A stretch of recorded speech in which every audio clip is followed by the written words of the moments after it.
One of the things that I find most frustrating about the religious arguments on YouTube, which typically come out as arguments between theists and atheists, or Christians and atheists more specifically, it isn't so much that, that I feel my side is losing, or that that people are rude. You know, these things are irritating, but the most irritating thing is when the level of discussion is so far out of kilter to the level of confidence that people are presenting. I mean, I've heard people, not just theists but atheists as well, present arguments that, you know, that were initially made like 800 years ago, and these people seem, at least sometimes more, and these people seem totally oblivious to the fact that the conversation has moved on, or that there could be a conversation, and present these arguments as if they were kind of killer moves, you know, as these were the ultimate kind of gotchas. You know, I've heard the Kalam cosmological argument presented like that, as if Thomas Aquinas didn't make that argument 800 years ago. I've heard various design/teleological arguments made, as if, you know, that hasn't been made for centuries, as if William Paley didn't make the watchmaker argument centuries ago. I've heard the ontological argument, as if Anselm didn't make that argument centuries and centuries ago. And the presuppositionalist argument, as if this is the ultimate gotcha, and no one's ever said anything about it since it was first put forward by whoever. You know, I guess Descartes probably made one of the earlier ones, but Van Til or any of these other people.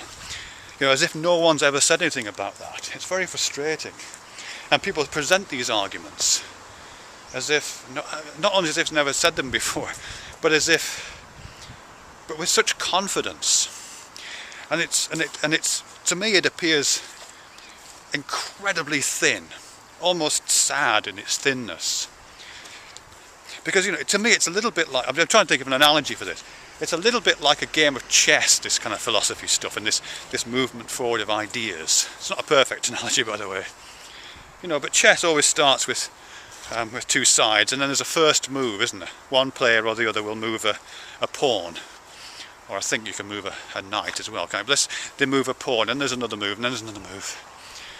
And these games can go on for quite a long time, and if you're playing at a high level, the board can get very complex.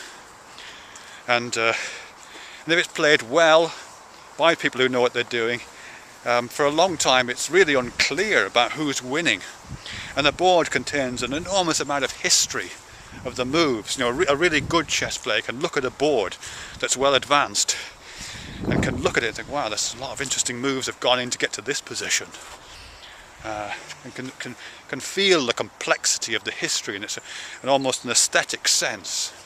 And good philosophy is like that. You know, it recognises the moves that have been made throughout its history, and the stories that have been created, and just the immense richness that's developed. You know, since Anselm came up with the ontological argument, and all the various conversations that happened since that, and since Thomas Aquinas did the cosmological stuff, and all the stuff that's followed from that, and all the other arguments. You know, regardless of which ones you think are convincing or not, or regardless of how you think the game has gone, regardless of who you think is winning, if that's even an appropriate thing to say, you know, you've got to admire and be impressed by that complexity, by the huge edifice of thought and knowledge and ideation that's been produced. And so the game gets to a point, you know, the game runs for centuries, and it gets to a point, and maybe you think your side's winning, but the game is still really interesting. Or maybe you think your side's losing, but the game's still damned interesting. Or maybe you think your side and the other side, it's indeterminate who's winning. The game has got to a point where you just don't know who's winning anymore. And that's really interesting. Or you might think you've got to a point where the realization is starting to hit you that none of those sides are winning. This isn't a game that can be won. This is a game that kind of keeps being played. It's an infinite game. And that's really interesting. So all those things are interesting. And then someone comes along and they point to a pawn and they say, look, if they move this pawn like that, that's a really good move, isn't it? They point to the first move in the game, as if that is the killer argument, as if that's the important fact that just wins the argument, wins the game out of hand. That's it.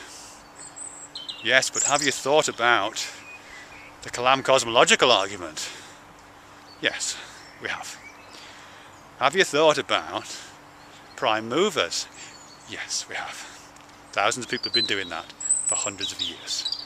The game is not there anymore, the game has moved on. That's what's frustrating. And you see it a lot. I've seen it from theists. I've also seen the equivalent from atheists, by the way, in case people think of being completely partisan. You know, people who talk about talking snakes, as if pointing out how ridiculous a talking snake is the equivalent to me. You know, that's a kind of equivalent brand of atheism to arguing for the Kalam cosmological argument in theist terms, or you know, the reality of Noah's flood. I mean, please, can we get away from that? Can we get away from those kind of boring, simple arguments and try and recognise the richness and complexity of the area that we've created together, that we as humans have created over centuries? It's a really interesting thing. But no. Or at least have a bit of humility. If all you can do is point to the first move in the chessboard and say, look, the pawn does this. If that's all you've got, if all you've got is the Kalam cosmological argument, then at least have a bit of humility and recognise that on that tiny little foundation, this huge cathedral of our thought has been built. And yeah, don't get so bloody up yourself about it, you know what I mean?